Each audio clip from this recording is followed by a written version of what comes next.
Hello everyone, welcome back to the channel. तो कैसे आप लोग, उम्मीद करता हूँ सब लोग मस्त होंगे, स्वस्थ होंगे, अच्छे से पढ़ाई कर रहे होंगे और एग्जाम की तैयारी भी अच्छे से कर रहे होंगे, है ना।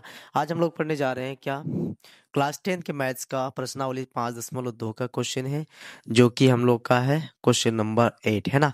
और इनसे पहले हम लोग किए थे क्वेश्चन नंबर 7, जो कि आप लोग नहीं देखे होंगे तो जाके हमारे चैनल में जाके विजिट करके देख सकते हो। और चैनल में जो नहीं है, अगर सब्सक्राइब नहीं किए होंगे चैनल को, तो सबसे पहले सब्सक्राइब कर ले और बेल आइकन को प्रेस कर ले, ताकि हर एक वीडियोस का नोटिफिकेशन मिलते रहे। देखिए क्वेश्चन नंबर 8 क्या कहता है। एक एपी में 50 पद है, जिसका तीसरा पद 12 है और अंतिम पद 106 है। इसका 29वां पद ज्ञात कीजिए, है ना। क्या है, एक अरिथमेटिक प्रोग्रेशन बना है जिसमें टोटल पद कितने हैं, 50, मतलब n बराबर 50 कह सकते हैं ना। तीसरा पद दिया हुआ है 12, तीसरा पद का मान जो आएगा वो कितना आएगा, 12 आएगा, 12 आएगा, और अंतिम पद 106 आएगा, है ना। और अंतिम पद 106 आएगा, मतलब टोटल पद 50 है, और उसकी वैल्यू जो आएगा उसका कितना होगा, जोड़ करने पर 106 आएगा, है ना। अंतिम पद में जो रहेगा वो कितना रहेगा, 106। इसका 29वां पद ज्ञात कीजिए, है ना।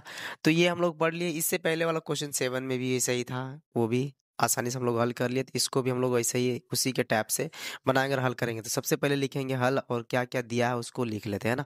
दिया है, क्या क्या दिया है, A2 है ना, तीसरा पद था। अच्छा A3 है ना, A3 बराबर कितना है, 12। और क्या क्या दिया है, 50 दिया है ना, A50 बोल सकते हैं। A50 बराबर कितना है, अंतिम पद, या फिर कह सकते हैं अंतिम पद भी कह सकते हैं, A50 भी कह सकते हैं, है ना। तो कितना है, 106। और कुछ है, इसका 29वां पद ज्ञात कीजिए, है ना। मतलब क्या है, A29 इक्वल्स टू वट, यही फाइंड करने बोल रहा है ना। 29वां पद ज्ञात कीजिए, तो जो जो दिया है उसके हिसाब से चल सकते हैं ना। क्या है, ए तीसरा पद का फॉर्मूला क्या होता है, A3 इक्वल्स टू क्या होता है, लिखेंगे, चूंकि A3 इक्वल्स टू क्या होता है, A+2D, है ना। इसके हिसाब से सेटअप कर लेंगे, क्या हो जाएगा, ए का ए लिख देंगे, 2 का 2 लिख देंगे, डी का डी लिख देंगे, और A3 बराबर क्या है, 12, है ना। सिर्फ इसको उधर लिख दे रहे हैं और कुछ कर नहीं रहे हैं, वो भी आसान है, ज़्यादा डिफिकल्ट नहीं है ना। इसको इधर लिखने से भी कोई दिक्कत नहीं है, इधर लिखो चाहे उधर लिखो, बात एक ही है ना। समीकरण 1 मान लेते हैं, और A50 का फॉर्मूला क्या होगा उसके हिसाब से भी चल लेते हैं। A50 इक्वल्स टू क्या होगा, A+50 में एक घटा देंगे, सभी में क्या होता है एक घटाया जाता है, 50 में एक घटा देंगे तो कितना हो जाएगा, 49, और ये डी का डी, है ना। तो ए मालूम नहीं है, रहने दो। और 49 का 49 भी लिखेंगे, और डी का भी डी लिखेंगे। और क्या होगा, 50 का वैल्यू कितना है, 106, है ना। आइए एक बार क्वेश्चन को समझते हैं ना। इसको हम लोग इक्वेशन नंबर 2 लिख देते हैं, है ना। क्या कहता है, एक एपी में 50 पद है, टोटल कितने पद है, 50 पद है ना। 50 पद है, जिसका तीसरा पद 12 है, जिसका तीसरा पद A3 12 है, और अंतिम पद AN बोलो, या फिर टोटल 50 पद के हिसाब से बना सकते हैं, 106 है। लिखे हैं A50 बराबर 106, इसका 29वां पद ज्ञात कीजिए, है ना। समझ में आ गया। अब आगे बढ़ते हैं समीकरण 1 और समीकरण 2 से, है ना। इधर चले कि उधर चले, सबसे अच्छा इधर चलते हैं ना, है ना। क्या लिखते हैं, अब समीकरण 1 और समीकरण 2 को जोड़ने व घटाने पर, समीकरण 1 एवं समीकरण 2 को जोड़ने व घटाने पर, है ना, जोड़ने व घटाने पर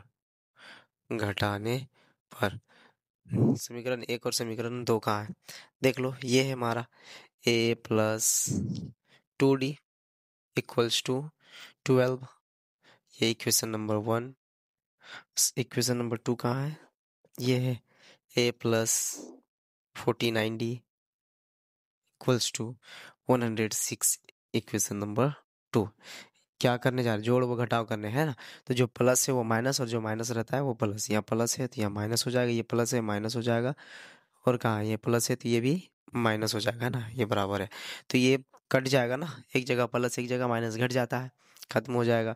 ये माइनस और ये प्लस क्या हो जाए, 49 में 2 घटा देंगे तो कितना आ जाएगा, 47D।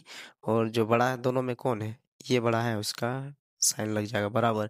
इन दोनों में घटाएंगे तो कितना आएगा, 106 में 12 घटाएंगे तो कितना आएगा, 12, 2 और 4 6, 1 और 9 10 है ना, दोनों में बड़ा कौन है, तो ये बड़ा है ना, -106, तो उसी का साइन लगा देंगे। ये माइनस और ये माइनस कर सकते हैं, काट सकते हैं, नहीं चाहेंगे तो नहीं काटेंगे, डी का डी रहने देते हैं, -94 अपॉन -47, इसको इसको काटेंगे, 47 दूना 94 है ना, तो डी इक्वल्स टू क्या निकल गया, 2 निकल गया ना, डी इक्वल्स टू क्या आया, 2। अब हम लोग जैसे पिछला क्वेश्चन सेम तो वैसे ही बन रहा है जी, लिखेंगे क्या, चूंकि डी का मान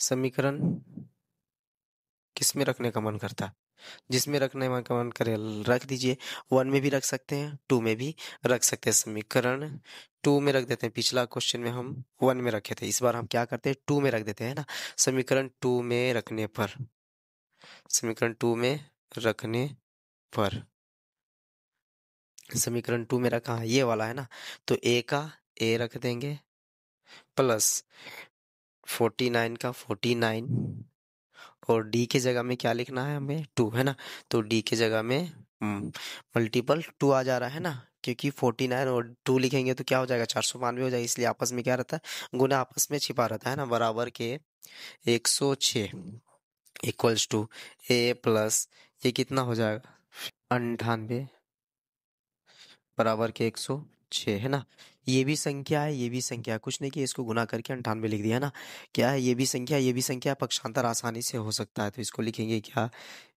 ए बराबर 106 का 106 रहने देते हैं, और ये प्लस था इधर आके माइनस का 98 आसानी से बन सकता है ना, तो ये कितना हो गया, अब ए का मान ज्ञात हो गया ना, क्या हो गया, ए बराबर 106 में 98 घटा देंगे, 98 दो 100 और 6, 6 और 2 8, मतलब क्या हो गया, 106 में 98 घटाएंगे तो 8 निकलेगा, और ए का मान हमें ज्ञात हो गया, 8 आया। अब हम लोग कोई भी पद ज्ञात कर सकते हैं, क्योंकि हमें ए मालूम चल गया और डी मालूम चल गया, अब हमें कितनों भी संख्या का ज्ञात करने बोलेगा ना पद, वो हम लोग आसानी से ज्ञात कर सकते हैं, क्योंकि हर एक फॉर्मूला में ए और डी ही लगता है ना, इसलिए दिक्कत नहीं होगा। अब कितना बोला था, ये 29वां पद बोला था, लिखेंगे ना, इसलिए A29 इक्वल्स टू क्या होता है, ए प्लस 28D है ना, फॉर्मूला यही ना होता है, ए प्लस 28D, जितना रहता है उसमें एक घटा के लिखना, ए क्या है हमें मालूम है, क्या है 8, प्लस 28 का 28 लिखेंगे, और डी, डी हमें मालूम है ना, किधर है निकाले थे 2, तो डी हमें कितना निकाले हैं 2 निकाले, अब इसको कर लेते हैं, 8 का 8 रह जाएगा, पहले गुना होगा 28 दूना 56, इसको जोड़ेंगे तो कितना हो जाएगा 8, 8 और 56 को तो 64 हो जाएगा है ना, इट्स आवर आंसर। उम्मीद करता हूँ कि ये भी क्वेश्चन आप लोग को समझ में आ गया होगा। क्वेश्चन बोला क्या था, 50 पद है और 29वां पद ज्ञात करने बोला था, 29 पद हमें ज्ञात हो गया, जिसमें तुम्हारा तीसरा पद दिया हुआ था और अंतिम पद 106, उसका वैल्यू था 106 है ना। तो अगर आप मेरे से कुछ सीख रहे हैं तो चैनल को सब्सक्राइब करके रखें, और वीडियो अच्छा लगा होगा तो लाइक कमेंट शेयर जरूर कर दें, और चैनल को सब्सक्राइब करना ना भूलें। Thank you for watching.